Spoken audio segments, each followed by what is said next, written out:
नमस्कार। कभी सोचा है कि पैन कार्ड पर जो 10 कैरेक्टर्स लिखे होते हैं उनका असली मतलब क्या होता है? यकीन मानिए वो सिर्फ एक रैंडम नंबर से कहीं ज्यादा है। तो आज हम भारत के सबसे जरूरी फाइनेंशियल डॉक्यूमेंट्स में से एक यानी पैन कार्ड के सारे राज खोलने वाले हैं। चलिए इसी को समझते हैं। तो आज हम क्या क्या देखने वाले हैं। हम बिल्कुल बेसिक से शुरू करेंगे कि आखिर ये फाइनेंशियल आईडी है क्या। फिर पैन नंबर में छुपे सीक्रेट्स को जानेंगे, इसे कैसे बनवाना है, रोज की जिंदगी में ये कहाँ कहाँ काम आता है और इसे मैनेज कैसे करना है, ये सब देखेंगे। और हाँ, आखिर में कुछ ऐसे जरूरी नियम है जो हर किसी को पता होने चाहिए। तो सबसे पहले सबसे जरूरी बात, इससे पहले कि हम कोड को समझें, ये जानना जरूरी है कि इसका मकसद क्या है। मतलब ये परमानेंट अकाउंट नंबर जिसे हम पैन कहते हैं, आखिर है क्या, और भारत के पूरे फाइनेंशियल सिस्टम में इसकी इतनी अहमियत क्यों है। पैन को एक तरह से अपनी फाइनेंशियल पहचान का फिंगरप्रिंट समझिए। ये एक यूनिक कोड है जिसे इनकम टैक्स डिपार्टमेंट जारी करता है। इसका मेन काम है कि आपके जितने भी बड़े फाइनेंशियल लेनदेन हैं उन सबको एक जगह ट्रैक किया जा सके। इससे सिस्टम में पारदर्शिता आती है और टैक्स चोरी को रोकने में मदद मिलती है। और हाँ, ये मत सोचिएगा कि ये सिर्फ ज्यादा कमाने वालों या बड़े बिजनेसमैन के लिए है। नहीं, अगर कोई स्टूडेंट अपना पहला इन्वेस्टमेंट कर रहा है, कोई छोटा मोटा बिजनेस चला रहा है, या कोई एनआरआई है जिसकी भारत में फाइनेंशियल एक्टिविटी है, मतलब देश के फाइनेंशियल सिस्टम से जुड़ने वाले लगभग हर व्यक्ति और हर संस्था के लिए पैन एक बुनियादी जरूरत है। अच्छा, अब आते हैं सबसे मजेदार हिस्से पर। वो जो कार्ड पर 10 अक्षर लिखे होते हैं ना, वो ऐसे ही नहीं होते। हर एक अक्षर और हर एक नंबर की एक कहानी है। तो क्या आप इस कोड को क्रैक करने के लिए तैयार हैं? चलिए एक उदाहरण लेते हैं। मान लीजिए पैन नंबर है ABCDE1234F।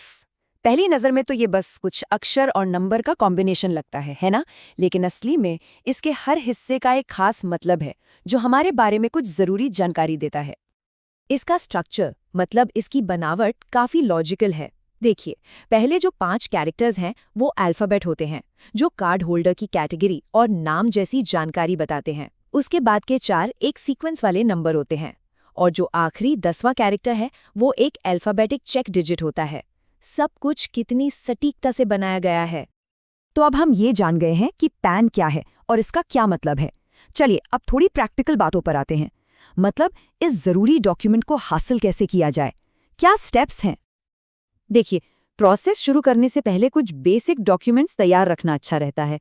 पहचान का प्रूफ चाहिए, जैसे आधार कार्ड या पासपोर्ट, पते का प्रूफ जैसे आधार या बिजली का बिल, और अपनी जन्मतिथि का प्रूफ। ये 3 चीजें जरूरी हैं। और अच्छी खबर यह है कि अब ये पूरा प्रोसेस ऑनलाइन है। बस NSDL या UTI TSL के पोर्टल पर जाना है, न्यू पैन का ऑप्शन चुनकर फॉर्म 49A भरना है, डॉक्यूमेंट्स अपलोड करने हैं, जो भी छोटी मोटी फीस है उसे पे करना है और आधार से eKYC पूरा करना है। प्रोसेस अब काफ़ी सीधा और आसान हो गया है। समय की बात करें तो एप्लीकेशन जमा करने के बाद करीब 10 से 15 वर्किंग डेज लग सकते हैं। लेकिन एक बहुत बड़ा फायदा ये है कि आपको पहले ई-पैन मिल जाता है, जो एक डिजिटल PDF वर्जन होता है, तो आप उसका इस्तेमाल लगभग तुरंत शुरू कर सकते हैं। बहुत बढ़िया। तो अब पैन कार्ड हाथ में आ गया, लेकिन अब इसका करना क्या है? मतलब रोज की फाइनेंशियल लाइफ में ये डॉक्यूमेंट कहाँ और कैसे काम आएगा? देखिए, आपका पैन कार्ड फाइनेंशियल दुनिया के लिए एक मास्टर की जैसा है। इनकम टैक्स रिटर्न फाइल करना हो, बैंक अकाउंट खोलना हो, क्रेडिट कार्ड चाहिए, म्यूचुअल फंड या शेयर मार्केट में इन्वेस्ट करना हो, या 10 लाख से ऊपर की प्रॉपर्टी खरीदनी बेचनी हो, ज्यादातर बड़े फाइनेंशियल कामों के सेंटर में पैन कार्ड ही होता है। और हाँ, एक मैजिक नंबर है जो सबको याद रखना चाहिए, 50,000 रुपये। बैंक में एक बार में अगर 50,000 से ज्यादा कैश जमा करना है तो पैन नंबर देना ही होगा। ये कैश के लेन देन पर नजर रखने का एक बहुत जरूरी नियम है। अच्छा, पैन कार्ड बनवा लेना तो बस पहला कदम है। असली काम है इसे सही तरीके से मैनेज करना और वक्त के साथ अपडेटेड रखना। मान लीजिए आपने अप्लाई कर दिया है और अब इंतजार कर रहे हैं, तो स्टेटस ट्रैक करना बहुत ही आसान है। आपको एक एक्नॉलेजमेंट नंबर मिला होगा, बस उसे लेकर NSDL या UTI TSL की वेबसाइट पर जाना है और आपको पता चल जाएगा कि आपका एप्लीकेशन कहाँ तक पहुँचा है। अच्छा, अगर घर बदल गया है या नाम में कोई सुधार करवाना है तो कोई दिक्कत नहीं है। इसे अपडेट करने का प्रोसेस भी लगभग नया बनवाने जैसा ही है।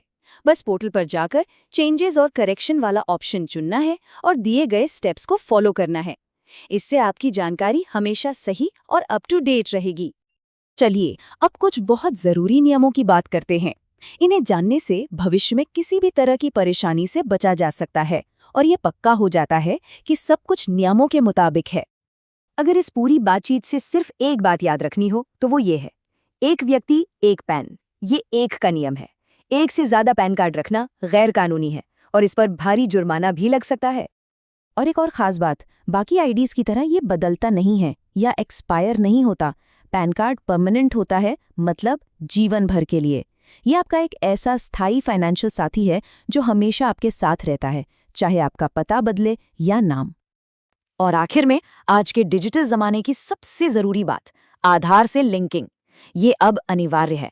अगर आपका पैन आधार से लिंक नहीं है तो उसे इनऑपरेटिव यानी निष्क्रिय मान लिया जाएगा। इसका सीधा मतलब है कि आप बैंक अकाउंट खोलने या टैक्स भरने जैसे ज्यादातर फाइनेंशियल काम नहीं कर पाएंगे। तो इसे एक्टिव रखना बहुत जरूरी है। तो इस सारी जानकारी के बाद अब सवाल ये उठता है, क्या आपकी फाइनेंशियल पहचान सुरक्षित और अप टू डेट है? ये जरूर चेक कर लें कि आपका पैन कार्ड हर तरह से सही और एक्टिव है। हमारे साथ जुड़ने के लिए बहुत बहुत धन्यवाद।